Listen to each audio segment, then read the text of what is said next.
Quais são os sintomas que podem levar uma pessoa a desconfiar que está com câncer de mama? Este assunto tão importante é o tema de hoje do nosso Pod a Nossa Saúde. Olá, pessoal! Estamos aqui no nosso Pod a Nossa Saúde, toda quinta-feira às 20 horas no canal do YouTube. Eu espero vocês, sempre com sugestões e com temas incríveis. Vocês podem mandar as sugestões de vocês, compartilhar, ativar o sininho, colocar ali embaixo os comentários, porque está sempre muito incrível. Cada semana nós temos convidados super especiais que vai com certeza tirar as dúvidas de vocês. Então, toda quinta-feira às 20 horas aqui no canal, no nosso Pod a Nossa Saúde.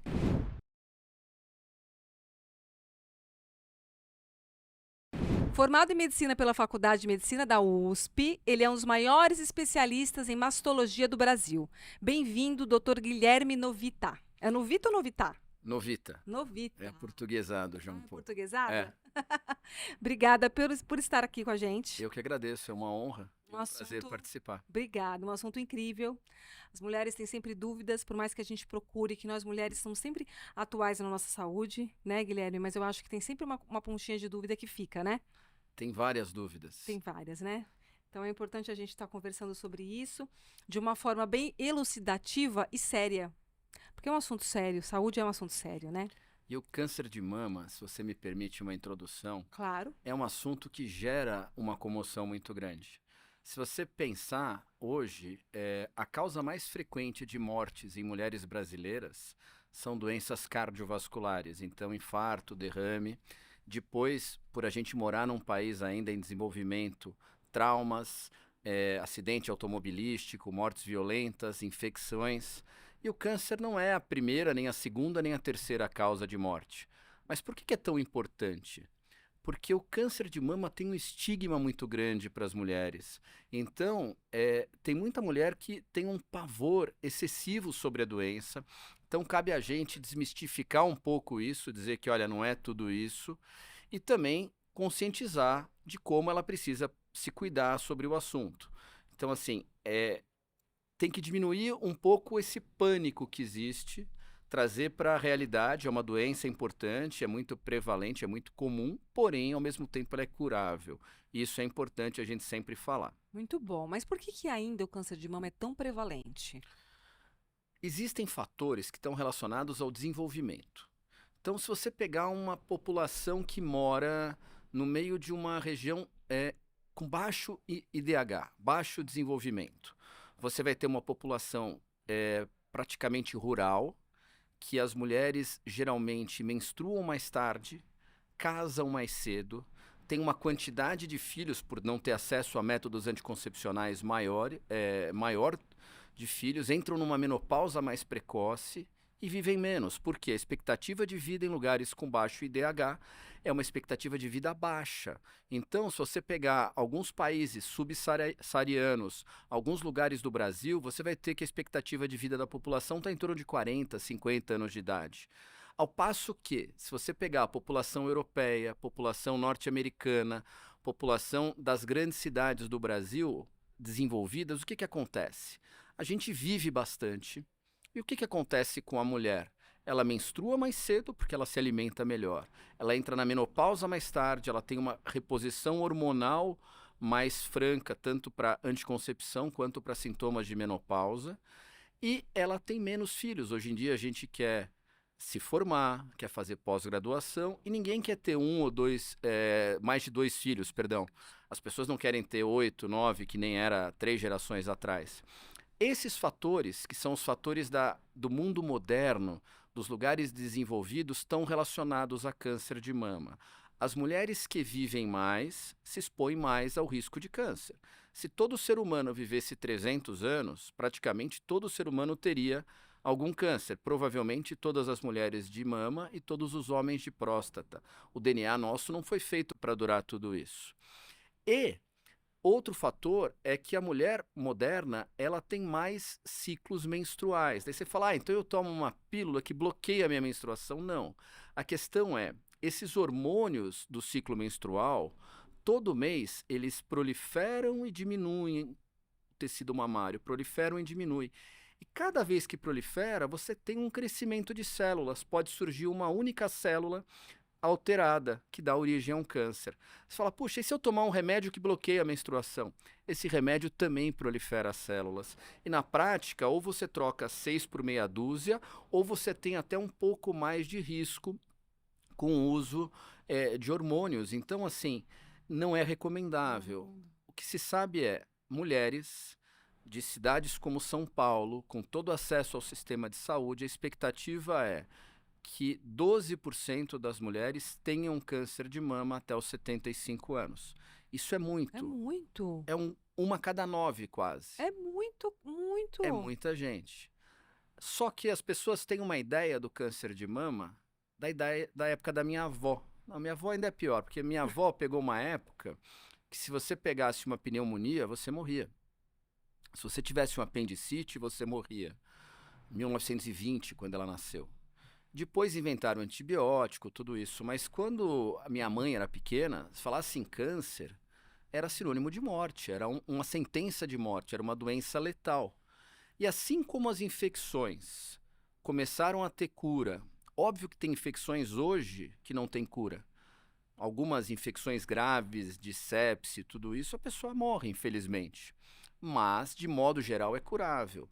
O câncer já passou de uma fase que nenhum tinha cura, para uma fase agora que a maioria tem cura ou controle, e alguns poucos não têm cura e são letais. O câncer de mama está nesse grupo, que a maioria tem cura ou controle. Bom. Então, não é mais uma sentença de morte. É uma doença que é curável. E isso precisa ficar bem claro na cabeça das pessoas. Mas quando você fala que é uma doença curável, isso depende muito do tempo de diagnóstico. Depende. Né? Depende de tudo. Depende de tudo. Mas o principal é o tempo do diagnóstico. Por exemplo, um câncer de mama com 1 centímetro, hoje, com os tratamentos disponíveis, você tem aí em torno de 99, 99,5% de câncer de mama. De cura, perdão. Cura. Quando eu estudei na Itália, a gente terminou uma pesquisa. Essa pesquisa avaliou mulheres com câncer de mama até 2,5 centímetros tratadas entre 2000 e 2005. É grande, não é? 2,5 centímetros? Era o tumor inicial, ainda é um tumor inicial.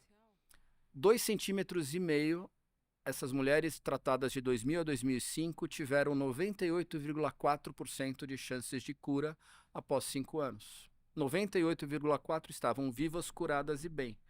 Nós estamos em 2024. As coisas mudaram. O carro que você tinha, a bolsa que você tinha em 2005 é outra. Então, o celular, tudo mudou. A medicina também. Então, melhorou. Agora, o mesmo tumor, se é detectado pela palpação, ele vai ser detectado com 3, 4 centímetros. As chances de cura já vão cair para uns 90%. Então, isso quer dizer que precisa ter um exame periódico para ser realizado, para que você tenha realmente um diagnóstico precoce. Sim. A palpação, ela faz parte da mulher no seu autoexame, mas fazer todo o check-up, mamografia, ultrassom, dependendo da idade, tudo isso faz parte, tem que ter. Eu vou voltar para o mote da nossa discussão. Quais são os sintomas? Ótimo. Não tem nenhum sintoma. O câncer de mama, ele é um inimigo traiçoeiro. Por quê? Porque ele vai ser palpável, que é o primeiro sintoma na maior parte das vezes, quando ele tiver com 3 centímetros. Se a pessoa tiver uma mama grande ou o tumor estiver localizado numa parte mais profunda, às vezes 4, 5 centímetros. E as chances de cura mudam. Portanto, não é para esperar ter sintomas. Okay. É para fazer a detecção precoce. Então, como é que se recomenda isso? Pessoas saudáveis, que não sentem nada, devem fazer exames de rotina. Ah, eu tenho 20 anos, então eu devo fazer? Não. Você deve fazer isso na época que o câncer passa a ser uma doença mais importante. Qual que é essa época? É a partir dos 40 anos de idade. O câncer de mama pode acontecer em mulheres com menos de 40? Pode. Mas tem duas coisas. Primeiro, que é muito raro acontecer. Segundo, que é um câncer de uma biologia mais agressiva, que geralmente o que faz diferença para as chances de cura é a resposta que ele tem ao tratamento, ao invés do tamanho que ele foi detectado.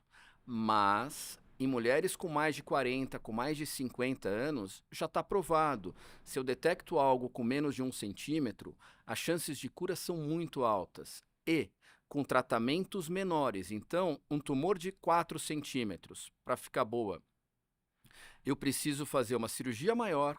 Geralmente, eu preciso fazer quimioterapia e radioterapia. Já um tumor de meio centímetro, eu faço uma cirurgia menor. Eu geralmente não preciso de quimioterapia e, dependendo do tipo de cirurgia, eu posso não precisar de radioterapia. Então, é muito melhor. Você consegue associar melhor cura com tratamento menos agressivo. Então, é muito importante que toda mulher com mais de 40 anos faça mamografia uma vez por ano. Tá. Esse é fundamental. Fundamental. E no caso de uma mulher, de uma adulta jovem que tem história na família de câncer de mama. Aí é diferente. Tá. Quando a gente fala da população geral, o que é a população geral? Você mora numa cidadezinha no interior do Canadá. Nunca teve assalto naquela cidade. Daí você compra um carro, estaciona na rua e você coloca um alarme daqueles que pega até borboleta. Você não tem vantagem com isso. Você vai acordar milhares de vezes à noite, seus vizinhos vão ficar bravos com você, porque você está botando um alarme ali numa situação que não precisa. A chance de ter um assalto é quase zero. Ah, não, mas eu moro aqui no Brasil num lugar super perigoso. Opa, aí vale a pena colocar um alarme. Então, essas mulheres que têm um histórico familiar moram num lugar perigoso. Então, elas precisam de um alarme. Ok. Tá? Qual que é o ponto ruim de exames mais cedo? É que eles também, nenhum exame é perfeito.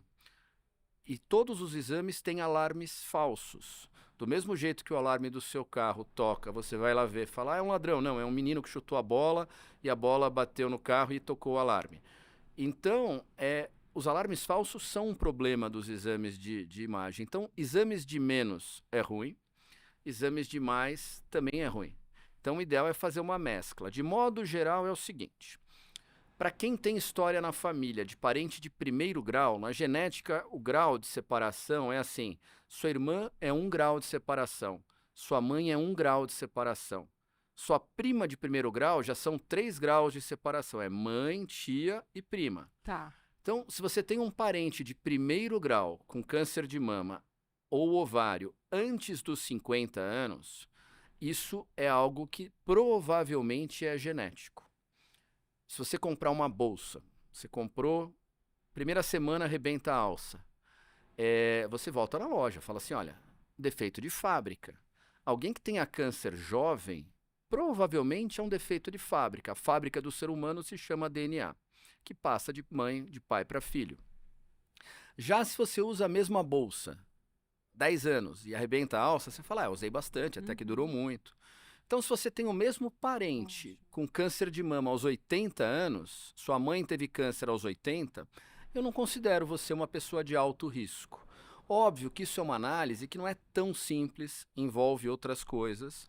E para os pacientes que têm um risco familiar alto, geralmente parentes de primeiro grau com câncer de mama antes de entrar na menopausa, a gente sugere que seja feito um mapeamento genético para descobrir se ela tem uma predisposição genética para ter câncer de mama. Tá, então independente da idade, você tem um parente de primeiro grau que teve câncer de mama, tem que se fazer uma... Tem não, mas assim, necessariamente precisa se dar um mapeamento genético para também não ficar naquela sofrência, né, Guilherme? Ah, minha avó... A avó é primeiro grau? A avó é segundo. Segundo? Mãe é primeiro, a avó é A segundo. avó é segundo, tá. Então minha mãe teve, e minha avó ou minha irmã. Então é bom realizar o mapeamento genético. É bom passar numa consulta com alguém especializado no assunto. Isso. Pode ser um mastologista, pode ser um oncogeneticista, porque não é todo mundo que precisa do mapeamento genético. O mapeamento genético é um exame que deve ser bem usado. Primeiro, ele não detecta todas as mutações. Segundo, ele pode pegar uma pessoa que do nada aparece uma pequena mutação, cujo risco de câncer aumenta em quase nada, em 0,01%. E a pessoa fica, nossa, agora eu estou com uma mutação. Então tem que ter uma orientação. Nos Estados Unidos, há uns anos atrás, tinha um teste, eles quiseram trazer para o Brasil, a gente, pela Sociedade Brasileira de Mastologia, barrou isso daí. Que era um teste que você fazia um teste de saliva para dizer se você ia ter ou não um câncer de mama. É uma viagem tão grande que ia dar um problema de saúde para tanta gente que não tinha nada e que não era para ter nada mesmo. Então, assim, não é só o teste genético sozinho. É um conjunto conjunto que de faz ações. parte de uma avaliação médica. Acho Tá. que é mais fácil. Quando você falou que nós temos, nós mulheres, os ciclos, né? Aumenta o hormônio, diminui o hormônio, tudo isso por conta dos nossos ciclos. Isso também pode favorecer ao aparecimento de um câncer de mama. É isso? Você me falando isso, como é que fica a periodicidade dos exames? Porque vamos supor que há um ano atrás eu fiz a minha mamografia e não deu nada. E eu passei o ano inteiro com aquela ciclo para lá, ciclo entra, ciclo sai e tudo mais. Eu corro dentro dessa janela o risco de desenvolver um câncer de mama se eu não tiver história familiar?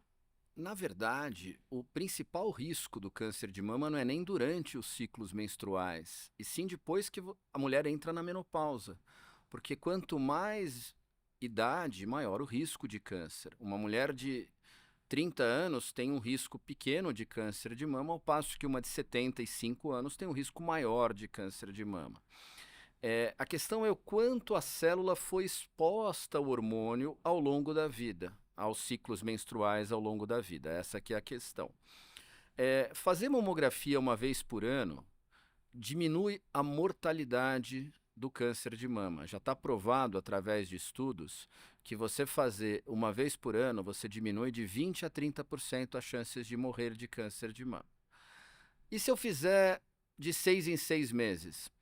A sua diminuição de chance de morrer é a mesma, só que você passa a ter o dobro de alarmes falsos. Lembrar que a mamografia é o melhor exame que tem, mas não é um exame perfeito. Todo exame que a gente faz, ele vai, se a gente usar o exemplo do alarme, então vamos lá. A mamografia numa mulher de 60 anos. De cada 10 ladrões que forem roubar o carro dela, ela vai pegar 8 ou 9.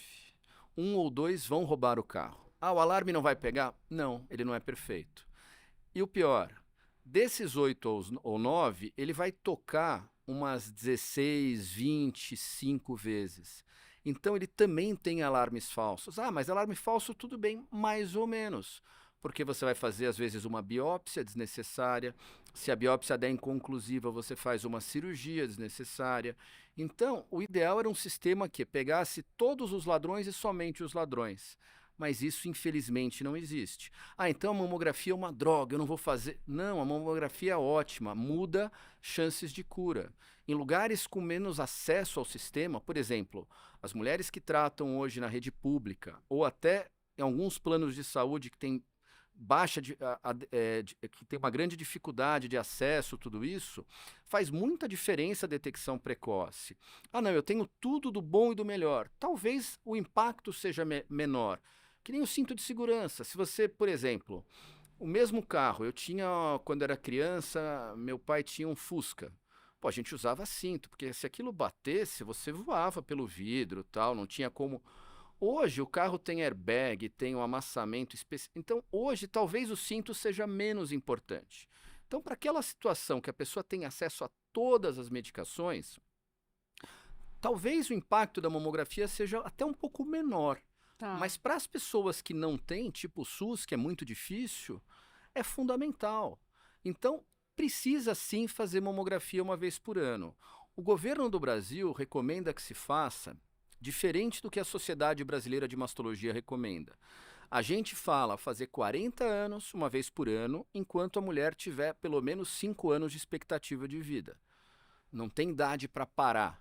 Então, alguém que está com 80, 85, mas está bem de saúde, tem uma expectativa de vida de 5 anos ou mais, deveria fazer mamografia. Já o Ministério da Saúde autoriza e paga somente, reembolsa os centros de saúde que fazem a partir dos 50 até os 69 anos e exames bienais a cada 2 anos. Aí você fala, é pior? É pior. Alguns países do mundo também fazem isso. A maioria dos países europeus faz isso. Por quê? Por uma questão financeira. Você faz isso, você diminui um pouco menos a mortalidade, porém você gasta menos em biópsias, em cirurgias desnecessárias. É um custo a se pagar. Os sistemas de saúde que funcionam, Inglaterra, ele não paga tudo para todo mundo. Ele paga o que dá para pagar, mas ele tem uma relação aberta com as pessoas e fala, olha, eu posso pagar isso, isso não. Aqui no Brasil é uma loucura, porque a gente diz na Constituição que você tem direito a tudo, que o governo é responsável. Mas não dá nada ao mesmo tempo. Então, as pessoas entram com liminares, conseguem tudo, medicações caríssimas, mas a população que não tem acesso a advogado, tudo isso, acaba fazendo o que o Ministério da Saúde determina, que é exame a cada 2 anos. É o ideal? Não é o ideal, mas é melhor do que nada. Então, fazer mamografia a cada 2 anos, que nem manda o Ministério da Saúde, é melhor Do que nada. do que nada. Me pergunta, é feito isso no SUS? Não. A cobertura mamográfica, a gente tem pesquisas de médicos da Sociedade de Mastologia, o Dr. Rufo de Freitas, lá em Goiás, que mostram o seguinte, a cobertura mamográfica no Brasil está abaixo de 20%. Pegando o protocolo do Ministério da Saúde, que já é menos exigente que o nosso, e pegando só a população que deveria fazer mamografia. Eu não estou pegando meninas de 30 anos, nada disso. Então, e a gente vive uma situação caótica. As mulheres não fazem mamografia. Ah, mas elas não fazem porque não querem. Mentira. Elas não fazem porque não têm acesso. É caro e tem mamógrafo no Brasil inteiro. A questão toda tem mamógrafo que um dia não funciona porque o técnico não trabalha naquele dia. Tem mamógrafo que funciona, mas falta luz na região. Então, assim, a divisão é boa, mas ele não funciona. Então, as regiões mais pobres, norte e nordeste, têm mais dificuldade. E o Rufo também fez uma pesquisa mostrando, a partir dos governos democraticamente eleitos, de 2000 para frente, se teve alguma mudança de acordo com o governo. Não, foi ruim em todos. Então, não é uma coisa política. É um problema totalmente governamental e de falta de estrutura. Saúde pública. No caso das mulheres hoje, estão aí nessa moda desenfreada de próteses de silicone, né? É mito ou é verdade que a prótese ela facilita a aparecer o câncer de mama, a aparição de câncer de mama? Então vamos lá. É mito, tá? Mas eu tenho que explicar isso de uma maneira completa. Tá. Prótese de mama já teve um pânico geral nos Estados Unidos na década de 80, falando que a prótese causava câncer de mama. E foi suspensa a prótese de silicone nos Estados Unidos naquela época. E daí, o que aconteceu? Fizeram algumas pesquisas sobre o assunto. A pesquisa melhor pegou um grupo de mais ou menos 5.000 mulheres com prótese, comparou com 5.000 mulheres sem prótese e acompanhou essas mulheres ao longo de um tempo. Elas desenvolveram a mesma quantidade de câncer de mama, então a prótese não aumentou o risco de câncer. O que aconteceu foi, a prótese atrapalhou um pouquinho a detecção mamográfica. As mulheres com prótese tiveram uma detecção um pouco maior de câncer, um câncer num estágio um pouco maior. Quanto? 0,5 centímetro. Quanto tempo a mais? 6 meses. Conclusão desse estudo, 0,5 centímetro não muda as chances de cura, é algo muito próximo. Então a prótese não mudaria as chances de cura. Então a prótese aumenta o risco de câncer de mama? Não. A prótese dificulta um pouco o rastreamento mamográfico do câncer de mama? Sim, mas não a ponto de impactar clinicamente. Tá. Então, quem quiser usar prótese, a gente não vê uma contraindicação. Surgiu, há uns anos atrás, nos Estados Unidos, um aviso do CDC falando que tinha um aumento de câncer de um linfoma de células anaplásicas. O linfoma de células anaplásicas é uma doença extremamente rara nos Estados Unidos. Para você ter ideia, os Estados Unidos devem ter 350 milhões de pessoas, relataram 2.000 casos. Raríssimo. Destes 2.000 casos, 1.200 casos eram em mulheres com prótese de mama, ou seja, era um número bem alto. Então interrogaram se tinha alguma coisa específica. Desses, 800 casos, 600, 800, eram de uma marca específica que tinha um modelo de uma prótese microtexturizada que talvez criasse uma reação meio irritativa ali. Mas vamos lá, devem ter nos Estados Unidos, por baixo, uns 2, 3 milhões de mulheres com prótese de mama. Muita coisa, né? É muito pouca gente que desenvolveu isso. Então, essa prótese saiu do mercado porque teve uma propaganda negativa tão grande por causa disso que ela saiu do mercado mundialmente. Mas a gente não passou a contraindicar. O que agora mudou depois disso daí é assim, algumas mulheres com prótese que tenham sintomas muito específicos, que é acúmulo de líquido em volta da prótese, algumas alterações mais estéticas, que a mama aumenta, tudo isso do nada. Antes a gente só esvaziava o líquido ou investigava a infecção, agora a gente investiga a infecção e também linfoma de células anaplásicas. Eu sou uma referência hoje em mastologia, recebo caso do Brasil inteiro. Eu nunca vi uma paciente com linfoma de células anaplásicas. Nunca viu? Nunca vi, é raríssimo. O meu sócio, que é uma pessoa que dá aula sobre o assunto pelo Brasil inteiro, ele já viu 2 pacientes, uma encaminhada de Manaus e uma que apareceu no consultório dele. Então, assim, é muito, muito, muito raro. Então, não é por isso. O que está acontecendo com a prótese de silicone é uma tal de sindromiásia. Eu ia te perguntar isso. É uma doença do silicone. E é uma coisa engraçada que essa doença do silicone, essa sindromiase, ela começou nas redes sociais. Ela não começou nos livros médicos. É uma suspeita de uma doença autoimune em usuárias de próteses que levam a uma reação que causa vários sintomas. Insônia, mal-estar, desânimo, cólon irritável, sono curto. Eu sei que eu tenho metade dos sintomas ali, se falar, e eu não tenho silicone. Mas o que acontece com essa sindromiásia? Existe uma dúvida na medicina, pelos reumatologistas, se essa síndrome realmente existe. Porque você precisa de um marcador no sangue, dizendo, olha, se causa uma doença autoimune, cadê o marcador que aumente? Correto. A gente não viu isso. A gente usa muito prótese, no caso de mastologia, para reconstrução mamária em câncer de mama. A gente nunca teve relatos disso.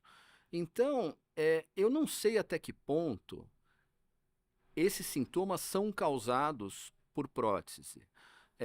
Às vezes a gente lida com pacientes que chegam no consultório que tem umas 12 ou 13 tatuagens, que fuma, que faz uma alimentação que não é saudável, que trabalha com nível de estresse muito alto e tem uma prótese, e daí os problemas às vezes são a prótese. Eu acho o seguinte, a moda muda. Em 20 anos, já teve moda de ter peito grande, depois peito pequeno, depois... E cada um se sinta bem, deve se sentir bem do jeito que preferir. Aham, com Mas certeza. isso daí é uma questão de cada um. Se alguém quer aumentar o peito, legal. Se alguém quer diminuir o peito, legal. Mas eu não indico uma cirurgia por causa da sindromiásia. Eu ainda não me convenci dela. E olha que médico adora criar uma doença nova, porque você cria uma doença, você tem novos pacientes. Mas eu ainda não me convenci tanto da existência dessa síndrome. Mas eu respeito os sintomas. Se alguém chega no consultório falando, a gente não menospreza. E se o problema é a prótese, geralmente a gente sugere que, se a pessoa acha que o problema é a prótese, a gente faz a retirada, isso daí é o mais simples. Talvez eu acho que seja um tratamento de exclusão de algumas coisas. Tentou, avaliou, né, excluiu algumas situações em que possa ser que esteja desencadeando aquilo. Não obteve sucesso? Por que não pensar nisso de uma forma de exclusão? Não uma forma que, vamos fechar o diagnóstico para isso, esta síndrome, está tudo certo. Eu penso assim também, até como profissional da área, como colega, que precisa ter um tempo aí, né, um processo para que isso aconteça, né, Guilherme? Não Eu é uma acho. coisa tão instalada assim de imediato, né? Você que é mastologista, né?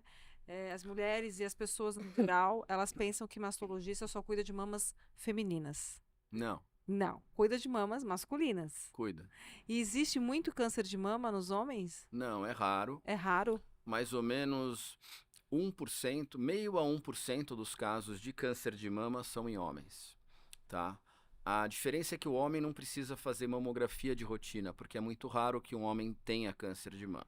O que o homem tem que ficar de olho, principalmente aqueles que já passaram dos 50, é o aparecimento de um nódulo duro atrás da areola e do mamilo, que geralmente é onde está concentrado o tecido mamário.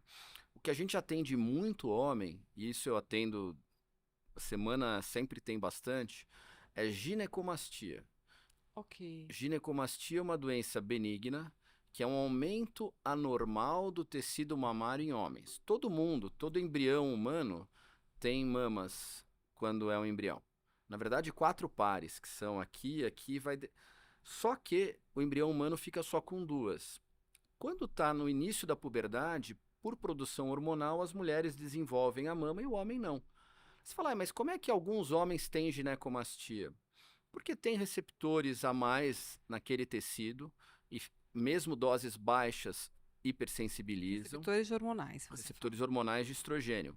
Ou porque tem uma quantidade alta de hormônio masculino. Você fala, mas como é que o hormônio masculino causa isso? Parte do hormônio masculino que a gente consome, ou que nosso corpo produz, vira hormônio feminino. Então, a situação mais comum relacionada à ginecomastia é o uso de anabolizante, porque é uma dose, às vezes, cavalar de hormônio masculino, parte se converte em hormônio feminino e aumenta tecido mamário. Puberdade produz muito hormônio masculino, mas daí é fisiológico, e a tendência é que isso daí, depois de uns 2 anos, estabilize. Então, a gente só explica para alguém de 14, 15 anos, olha, espera que isso daí deve melhorar, e geralmente melhora, e você não precisa fazer nada. E na andropausa, você tem uma mudança hormonal, um aumento de produção de hormônio que diminui no testículo, aumenta na suprarrenal e também uma conversão periférica um pouco maior. Mas a causa mais comum é hormônio masculino, que muita gente usa achando que vai ficar mais forte. E as pessoas associam um corpo musculoso com saúde, o que não é bem assim. bem assim. O câncer de mama, ele é hormônio dependente, então? Totalmente? O câncer de mama, a gente pode dizer que sim, que ele é hormônio dependente. Totalmente não. Vamos lá. Dos cânceres de mama já instalados e diagnosticados, 70% deles, em média, têm receptores de estrógeno e progesterona, que são os hormônios femininos. Ah, e os outros 30% não têm, são um tal de hormônio triplo negativo, hormônio Que negativo. são os mais perigosos? Sim, tem a biologia mais agressiva. Agressivo. Só que esses tumores muitas vezes têm receptor de androgênio, que também é um hormônio sexual, só que masculino. Então, tudo está um pouco relacionado ao hormônio. E tem uma coisa, no início, o câncer, ele nasce como uma única célula. E ele vai ser palpável com 1 centímetro quando ele tiver em torno de 1 milhão de células. Em Uau. média, isso leva uns 8 anos. Se você Uau. pegar uma mitose a cada 120 dias, vira 2, vira 4, vira 8. Então, daí você fala, puxa, então quando eu descobri algo de 1 centímetro, ele já está há 8 anos? Sim, mas as chances de se espalhar antes ou de ter algum problema são baixíssimas. Chances de cura, altíssimas, tá? Mas, nessa fase inicial da formação, da transformação da célula em célula cancerígena, existe uma fase que toda célula necessita de hormônio feminino. Só que todo corpo humano, masculino e feminino, tem uma dose mínima de hormônio feminino. Então isso já é suficiente. Porque é normal e fisiológico nós termos receptores de hormônios na mama. Isso é normal. Normalíssimo. E aí, de repente, por uma ocasião ou outra, genética ou não, ou fatores ambientais ou externos, esses receptores, o que? Eles aumentam? Não, eles continuam iguais. A diferença é que, assim, a célula cancerígena, e é aí que está o grande problema do câncer, o câncer ele não é uma coisa externa ao seu organismo. Não é que nem você está ali, entra um micróbio, um parasita, que é diferente do organismo. Aqui não, o câncer é uma célula do seu organismo que se modificou. Ele se modifica completamente? Na maioria das vezes não. Ele mantém as características básicas. E as células mamárias têm receptores de estrógeno e progesterona. Células dos ossos. Por isso que quando entra na menopausa, muitas vezes você começa a ter uma perda óssea e pode ter um risco de osteoporose. Então, você tem receptores de estrógeno e progesterona, isso não é um problema. Só que o câncer, quando ele vira câncer, às vezes ele mantém isso daí. Então, o hormônio feminino acaba sendo um adubo para ele crescer. Ah, Se entendi. você pegar um canteiro, jogar adubo, não vai nascer uma planta ali. Agora, se você já tem ali sementinhas e começar a jogar adubo, Adubo. ela cresce um pouco mais rápido.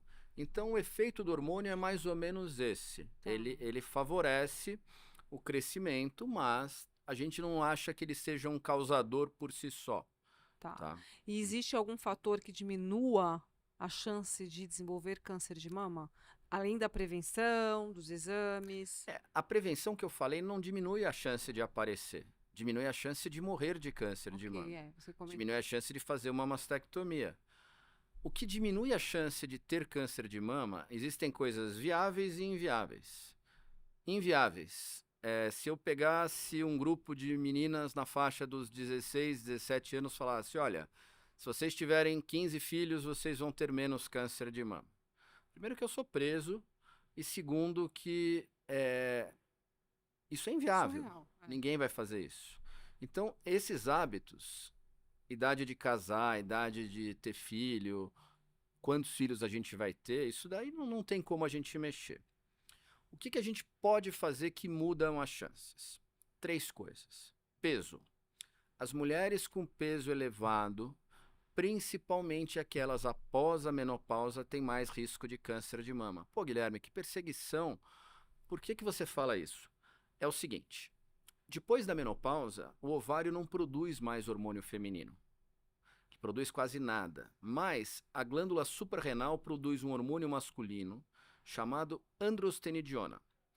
Essa androstenediona passa pela gordura. Na gordura tem uma enzima chamada aromatase e ela vira hormônio feminino. Se eu tenho isso de gordura, não é meu caso, mas você transforma isso em hormônio feminino. Se você tem isso de gordura, você transforma isso. Então, uma pessoa que está com índice de massa corpórea alto, ela vai transformar muito hormônio, vai ser como se ela estivesse tomando uma dose cavalar de hormônio feminino. Então, esse é o ponto número 1, peso, vida saudável. Ah, mas e se eu como saudável? A comida e o exercício físico para o câncer de mama é diferente do que quando a gente fala para o coração. Por exemplo, um gordinho que faz esteira e come alface tem menos risco de câncer, de infarto, perdão, do que um mesmo gordinho que é sedentário e come hambúrguer. Tá. No câncer de mama, se os dois gordinhos pesam a mesma coisa, tanto o saudável quanto o sedentário vão ter o mesmo risco de câncer. Óbvio que eu não conheço ninguém que é sedentário, come hambúrguer todo dia e fica magro. Se você conhecer, por favor, me passa o contato que eu tenho muito interesse. Então, assim, se manter magro através de uma vida saudável, dieta e exercício físico. Segunda coisa, é uma coisa que eu não acredito tanto, mas aparentemente as mulheres que têm o hábito de consumir álcool constantemente têm mais risco de câncer de mama. Qual é a questão do álcool constantemente? É diariamente. Tá. Medicina, às vezes, surgem alguns dados populacionais e as pessoas não entendem de onde vem e procuram explicações. Explicação é porque o álcool é metabolizado no fígado, que também metaboliza hormônio feminino, e daí você ficaria com níveis mais altos de hormônio feminino. A grande verdade é, quem é a mulher que tem hábito de tomar álcool todos os dias, tirando uma pessoa alcoólatra, mas mesmo em pequena quantidade? Essa mulher geralmente mora no sul da Europa, população mediterrânea, que são mulheres que casam mais tarde, que engravidam menos, que vivem mais, que têm outros fatores de risco para câncer de mama. E daí já tiveram pesquisas que mostravam que soja diminui o risco de câncer. Exato, ouvi falar isso. Só que quem é a população que se alimenta à base de soja no mundo, desde criança? É a população do interior do Japão, aquela população que mora numa zona rural, casa mais cedo, tem uma quantidade alta de filhos. Será que aquela pessoa que mora aqui em São Paulo e que come tofu desde os 15 anos vai ter? Não sabemos. Você não consegue estudar isso populacionalmente. Na dúvida, eu sei que consumir álcool diariamente não faz bem. Então evite consumir álcool diariamente, principalmente em quantidades moderadas a grandes. E a terceira coisa são hormônios. Quais hormônios? 3 hormônios. Anticoncepcionais hormonais, hormônios de reposição da menopausa e hormônios masculinos usados principalmente para fins estéticos. Anticoncepcionais. Anticoncepcionais, até um tempo atrás eu dizia que não aumentava risco. Saiu um estudo grande na Dinamarca, populacional, com mais de 1 milhão de mulheres, mostrando que, durante o uso do anticoncepcional, o risco de câncer de mama aumenta de 5 a 10%. E a partir de 1 ano sem anticoncepcional, esse risco volta ao normal. Não me incomodo com anticoncepcional, por quê? Salvo uma pessoa que a mãe, a tia, a avó, todo mundo teve câncer de mama, qual é o risco de uma moça de 26 anos ter câncer de mama? 0,001 naquele ano. Pô, vai ganhar 5% de 0,001. As pessoas veem o número e acham que tem 5% naquele ano. Não, é 5% de 0,001. Então, é quase nada. Agora, se você tem uma paciente com histórico familiar, mais de 40 anos, eu prefiro um método não hormonal para ela. DIU, preservativo, até vasectomia. Não vai fazer laqueadura se o marido pode fazer vasectomia, que é muito mais simples. Terapia de reposição hormonal. Saiu uma pesquisa no final dos anos 90, começo dos anos 2000, que mostrava um aumento de 25% do risco de câncer de mama.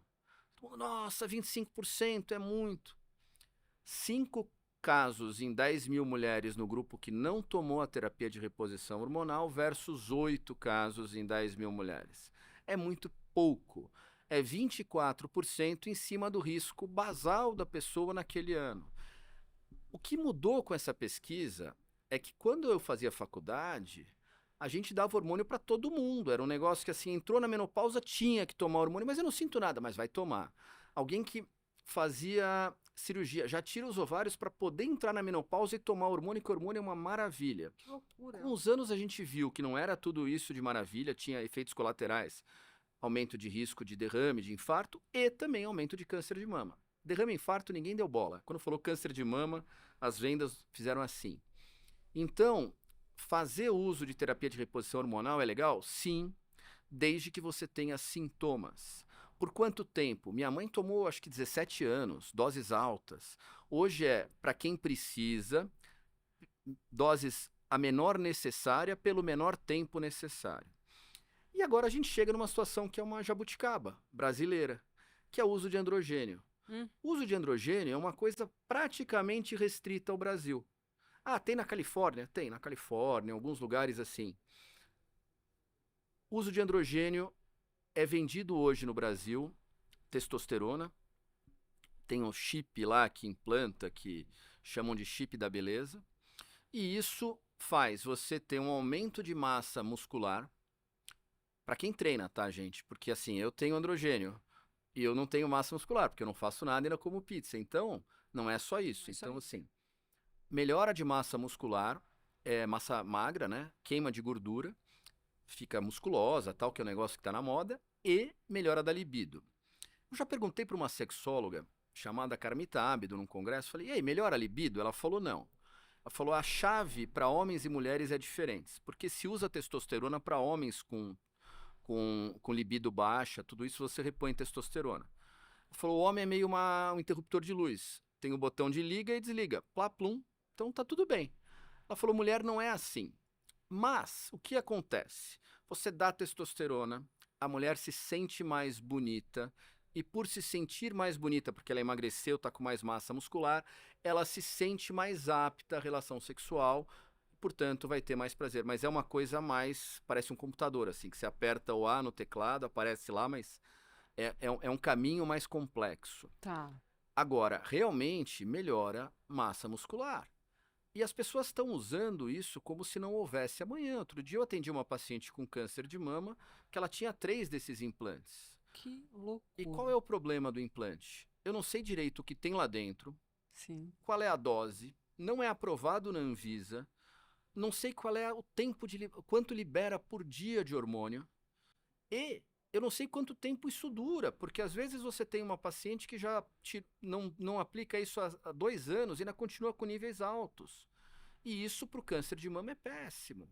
Então, A testosterona, a recomendação da Sociedade Brasileira de Endocrinologia, da Sociedade Brasileira de Mastologia e das sociedades americanas médicas, do modo geral, não existe indicação terapêutica de reposição de testosterona em mulher. Ok. Existe indicação em homens, uma situação muito específica, que é o hipogonadismo. O corpo não funciona para produzir hormônio.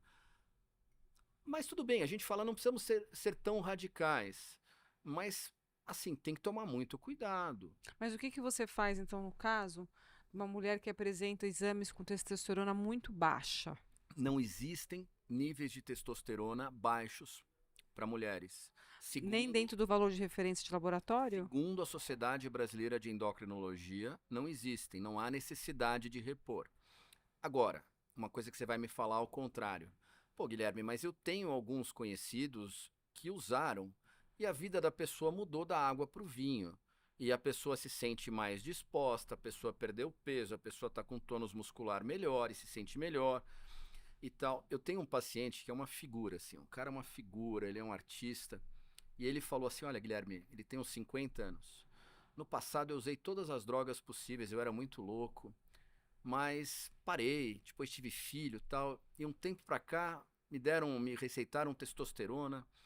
Ele falou, puxa, eu usei a droga errada lá atrás, esse que é o remédio. Só que daí passou um tempo, ele teve ginecomastia e um nódulo no fígado. Então assim, a grande coisa, por exemplo, eu gosto de fast food. Você gosta? Gosto, adoro lanchonete fast food, aquelas bem ruins, Gordurosas. aquela que você já vai e tem o colesterol assim, eu gosto, minhas filhas vão comigo, minha esposa odeia. Daí, mas eu sei o que eu tô comendo. Ninguém vai, assim, eu sei que ali naquele sanduíche, com 2 hambúrgueres, com um molho, com não sei o quê, picles. eu sei que ali tem bastante colesterol, índice glicêmico alto, etc, etc. Mas eu assumo o risco. Quem fuma hoje sabe que o cigarro faz mal. Ninguém fuma mais achando que é lindo e que não tem problema. Então, assim, o grande problema que existe tem muita gente usando achando que vai ficar mais saudável. E esse é um ponto perigoso. Há uns anos atrás eu vi uma palestra da Maitê Proença. Isso já vai fazer mais de 20 anos, eu sou velho. A Maitê Proença, na época, estava na moda hormônio de crescimento. Emagrecia, deixava a pele melhor, etc, etc. Ela falou que ela foi no médico lá no Rio e o médico deu hormônio de crescimento para ela. Ela falou, realmente eu melhorei, fiquei legal, tal, bacana. Só que ninguém me falou que minha mão, meu pé iam aumentar e minha orelha ia aumentar, meu nariz ia aumentar. E ela falou, pô, quando eu percebi isso, porque assim, essas coisas são cíclicas, né? As pessoas só veem o lado bom da coisa. É. Quando você endeusa alguém, você fala, puxa, você se apaixona, pô, essa pessoa é perfeita. Aí você descobre que a pessoa tem os seus defeitinhos. É. Daí a pessoa vira um horror. E na verdade não é nem perfeita nem um horror, é o meio do caminho. Então, assim, a recomendação que a gente fez na Sociedade de Mastologia se você tem um câncer de mama, não use androgênio de jeito nenhum, testosterona de jeito nenhum, nem nenhum outro hormônio. Se você teve lesões pré-cancerígenas, também não.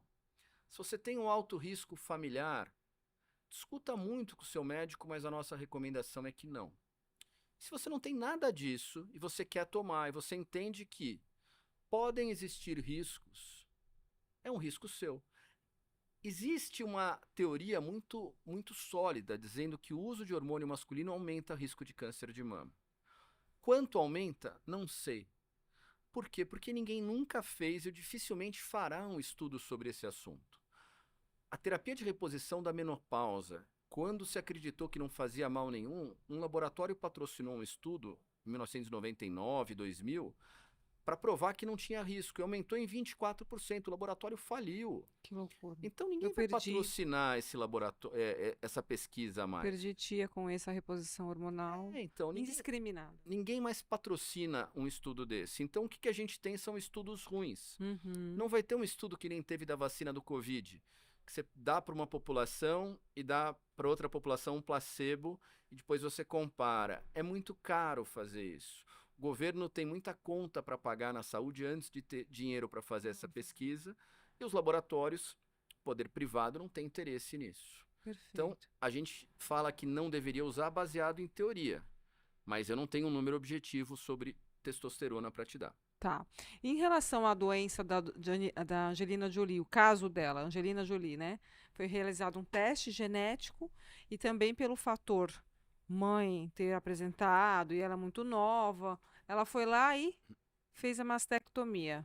Isso aí foi muito radical na tua opinião como médico? Não. Ou isso teve outras coisas envolvidas, onde ela chegou realmente a uma certeza que poderia desenvolver um diagnóstico de câncer? Não, é o seguinte, a Angelina Jolie é uma situação muito, muito, muito especial. E ela é uma mudança de paradigma no tratamento. A Angelina Jolie, a mãe tinha tido um câncer de mama e morrido com menos de 40 anos. A tia dela, que meio criou ela depois da mãe, também teve câncer de mama e morreu antes dos 50.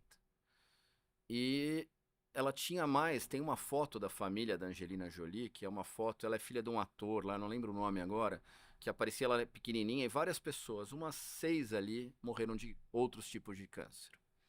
Então assim, era uma família que já tinha isso daí, já sabia que, puxa, isso daqui vai acontecer comigo. E daí ela fez um teste genético que na época era patenteado, que avaliava BRCA1 e BRCA2, que eram genes mais comuns, ainda são.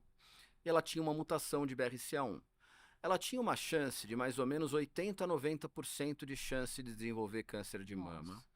Ela não tinha como prevenir isso com medicação ou com alguma coisa. E ela não sabia se o câncer que ia aparecer nela ia ser um bonzinho ou um agressivo. Porque quando você é muito jovem, aparece um câncer, às vezes é diferente você falar para alguém de 70 anos, olha, você vai viver mais 20 anos. Ela vai falar, Claro. puxa, que legal. Alguém de 30, que era a idade que ela tinha. E por que que chocou a história? Porque ela era, na época, a atriz Do mais momento. famosa, o sex symbol do momento. Ela tinha tirado o Brad Pitt da Jennifer Aniston, tinha casado com o cara que era o símbolo Bambambam. sexual do cinema americano. Ela era maravilhosa, ela é maravilhosa. E todo mundo falou, todo mundo virou uma coisa absurda nisso. O que que aconteceu de bom depois da Angelina Jolie? O Congresso americano quebrou a patente. Falou, é proibido patentear o DNA. O DNA é do ser humano. Então, a empresa que era dona do teste perdeu isso. Então, o teste que custava 20 mil reais, 30 mil reais na época, hoje custa 1.500, junto com um painel com vários outros genes. Segunda coisa que aconteceu pós-Angelina Jolie. Todo mundo começa a aparecer no meu consultório, com câncer ou sem câncer, e fala, Guilherme, por que que eu já não faço isso de tirar as duas mamas? E daí eu vou começar a escrever na parede isso, porque eu falo, ó, leia ali, porque todo mundo me pergunta isso. As pessoas têm duas ilusões quanto à história. Primeiro, se eu tirar as duas mamas, eu vou prevenir em 100% o câncer. Não. Retirada da mama nunca retirada total. Eu sempre deixo células mamárias aqui, aqui, aqui, mesmo naquela mastectomia radical de antigamente. Então eu diminuo de 80 a 90% o risco de aparecimento de câncer. E a segunda coisa que é a mais importante, as pessoas não têm ideia do impacto estético disso. E a mama é muito importante esteticamente. As pessoas acham que é igual colocar uma prótese de silicone. Delas vem uma atriz da Globo, puxa, a fulana tinha o peito pequeno, botou uma prótese, ficou linda, tal. É diferente. Ali é o peito dela, a textura, o aspecto. A gente só colocou a prótese por trás da mama. É uma cirurgia muito mais simples. Aqui eu tiro todo o recheio, substituo por uma prótese. A textura fica totalmente diferente, sensibilidade praticamente inexistente e, por exemplo, qualquer coisinha, uma contraturazinha da cápsula ao redor da prótese que mude um pouquinho, aqui não é mama na frente. Se ela tem um pouquinho de desvio, mas tem o peito na frente, isso daí que você compensa até com a roupa, tal, não se percebe. Aqui não, qualquer coisinha já fica torto e fica feio. Então, 20 a 30% das vezes pode ter um resultado estético desfavorável. Então, as pessoas acham que às vezes a melhor solução é essa. Essa. E eu falo para o paciente, eu falo, olha, a gente está no meu consultório, a gente está no 14º andar. Eu falo, se pegar fogo aqui, a janela não parece o melhor lugar para a gente fugir? Um janelão. Só que a gente morre. Então, nem sempre o que parece mais fácil é. No caso da Angelina Jolie, assim como para mulheres que têm história familiar muito forte e têm um teste genético com uma mutação genética de alto risco, que tem mutações que não aumentam, essas mulheres a gente pode discutir. Por que discutir? Porque eu estou lidando com probabilidade. Se você me der um bilhete da Mega Sena que você jogou, fala, Guilherme, o que você acha? Eu falo, olha, você não vai ganhar, vamos rasgar isso daqui. Plá. E por um acaso você ganha. Você me mata. Você fala, puxa vida, o Guilherme rasgou. Probabilidade, a Mas você não chance. acha que 80, 90% é muito alta a Eu acho. probabilidade? E você, se fosse Quando. você faria a mastectomia? Aí que tá. Não sou eu. Mas se fosse. Eu tenho. Não, aí que tá. Eu tenho crenças e eu aceito determinados problemas estéticos que outras pessoas não aceitam e vice-versa. Então, cada pessoa tem que saber o que cabe ao médico explicar. E a pessoa vai decidir. Não, eu entendo, mas assim, você. Se Com todo fosse o alguém da minha conhecimento. família, Exato. recomendaria fazer. Recomendaria. Tá. Um teste que dá um risco de 80% a 90% de câncer numa pessoa jovem, com certeza eu recomendaria fazer, que é o que a gente faz no dia a dia. Tá. O que a gente tem que deixar claro para o paciente que é diferente. Por exemplo, eu tenho um câncer, eu preciso operar. Eu tenho apendicite, eu preciso Tá operar. instalado já. Aqui é uma coisa que eu não sei se a pessoa ela tem uma estatística que diz que ela tem uma chance alta de desenvolver. Mas tem gente que faz a retirada das duas mamas, o resultado estético fica uma droga e mesmo assim tem câncer? Tem. Tem gente que não faz nada e vive 90 anos e morre de outra coisa? Tem. Mas a probabilidade de você realizar uma mastectomia e vir a desenvolver um câncer é muito menor do que a pessoa que tem 80, 90% também? menor. Ah, menor. É isso. Ah, ok. Então o risco que era de 90% ao longo da vida cai para uns 5% ao longo da vida, 8%, igual uma pessoa da população geral, sem mutação. Sem mutação. Então, assim, isso hoje é uma tendência. Agora, há uns anos atrás, não existia nenhum remédio específico para tratar o câncer de quem tem mutação genética. Hoje tem. Ok. Então, talvez o que esteja acontecendo hoje, esse remédio tem 2 anos, é que as mulheres que têm câncer e mutação genética vão ter uma chance de cura muito alta. Então, talvez a gente fale, olha, tudo bem que a chance de ter câncer é alta, mas vai ser um câncer curável. Então, daqui a uns anos tudo pode mudar. Provavelmente alguém vai falar, puxa, olha aquele podcast, tinha um médico que ainda operava as mamas. Hoje em dia se toma um comprimido e não precisa mais. É. Mas hoje a recomendação é que se faça, nesses casos, uma cirurgia, entre aspas, preventiva. Bacana. Guilherme, olha, eu queria ficar mais tempo porque tem várias perguntas aqui, mas a gente tem um tempinho para, né, para poder passar o nosso episódio, para a gente conversar, enfim. E você me falou aqui, falou para todo mundo as dicas de não prevenir, né, mas assim de levar uma vida com hábitos saudáveis e tudo mais, que isso é muito importante. Tem alguma outra dica que você gostaria de passar para o pessoal para poder ter uma saúde, no modo geral, né, mas falando mais da sua especialidade no dia a dia e que ela possa ser realmente alcançável para as pessoas que estão assistindo a gente? Vou falar olhando para cá, então. Isso. Gente, assim, o câncer de mama, infelizmente, é uma doença comum e que pode acometer muita gente. Mas, felizmente, hoje, principalmente para quem detecta no começo, é uma doença curável e um tratamento muito mais tranquilo do que as pessoas imaginam. Hoje em dia, para o câncer de mama no início, eu não preciso mais tirar a mama, eu faço uma cirurgia pequena, preservo toda a estética. Geralmente eu não preciso de quimioterapia. Então, se você tem 40 anos ou mais, faça a mamografia. E lembre-se que não adianta só cuidar da mama, é que nem um carro. Se você pegar um carro e só arrumar o amortecedor e não cuidar do óleo e de outras coisas, alguma coisa pifa. Então, cuidar da saúde como um todo, ter uma vida saudável, se alimentar bem, fazer exercício, controlar o peso, tudo isso faz parte da vida saudável, inclusive fazer mamografia para quem tem mais de 40, fazer uma vez por ano. Ótimo. Guilherme, muito obrigada. Eu que agradeço, uma honra. Uma honra, a honra é nossa de você estar aqui. E quero agradecer vocês também pela audiência, por estar aqui com a gente, por mandar essa sugestão, porque foi sugestão do pessoal que assiste a gente. E até o próximo episódio.